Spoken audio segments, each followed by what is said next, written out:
வாழ்க வையகம், வாழ்க வையகம், வாழ்க வளமுடன். குருவே துணை. அனைவருக்கும் இனிய காலை வணக்கம். ஆசான் அருட்தந்தை வேதாத்ரி மகரிஷி அவர்களது ஞான களஞ்சிய பாடல்கள் பார்த்து கொண்டிருக்கிறோம். இன்று கவி எண் 2. எல்லாம் வல்ல தெய்வமது எங்கும் உள்ளது நீக்கமற, சொல்லால் மட்டும் நம்பாதே சுயமாய் சிந்தித்தே தெளிவாய். வல்லாய் உடலில் இயக்கமவன், வாழ்வில் உயிரில் அறிவுமவன்.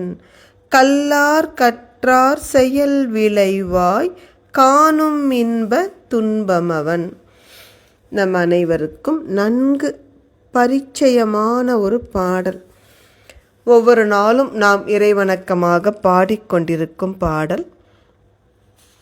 எவ்வளவு எளிமையாக ஆழ்ந்த தத்துவத்தை அருட்தந்தை இதில் பொதிந்து வைத்திருக்கிறார் என்று பாருங்கள். என்ன அழகா சொல்றார். இறைநிலைதான் எல்லாம் வல்லது.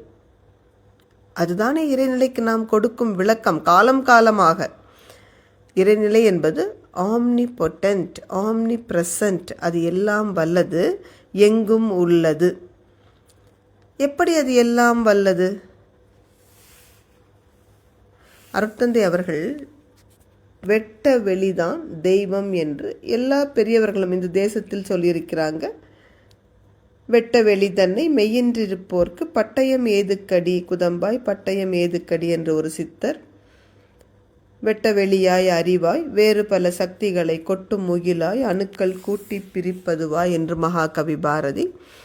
கண்டனவெல்லாம் மோன உரு வெளி அதாகவே கருதி அஞ்சலி செய்குவாம் என்று தாயுமானவர். இப்படி எல்லாம் சொல்லியிருக்காங்க. இப்போ அருட்தந்தை இந்த வெளிதான் தெய்வம், இந்த வெளி இல்லாத இடம் இருக்கிறதா? அப்போ அது நீக்கமர நிறைந்துள்ளது. இந்த பிரபஞ்சமே எங்கே இருக்கு? கோடானு கோடி அண்டங்கள் நட்சத்திரங்கள் வெளியில தானே மிதந்து கொண்டிருக்கிறது. அப்போ வெளிதானே எல்லாம் வல்லது.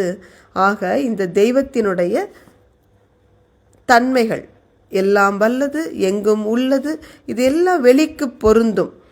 எனவே வெளிதான் தெய்வம். இதை நான் சொல்கிறேன் என்று என் சொல்லால் மட்டும் நம்பாதே. நீ சிந்தித்துப்பார். உனக்கு அறிவிருக்கிறதல்லவா, அதை கொண்டு சிந்தித்துப்பார். அந்த இறைநிலை தான் நம்முடைய உடலில் இயக்கமாக,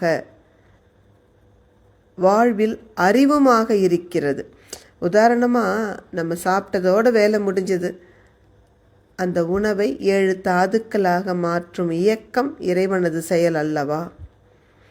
நம்முடைய அறிவு அரூபம், இறைநிலையும் அரூபம். அப்போ அந்த அறிவும் இறைவன் அல்லவா?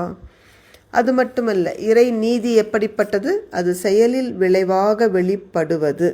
எனவே படித்தவங்க படிக்காதவங்க, பணக்காரர் ஏழை, எந்த வித்தியாசமும் இல்லாமல் நாம் செய்யும் செயலுக்கு ஏற்ற விளைவை துல்லியமாக தருவதுதான் இறை நீதி.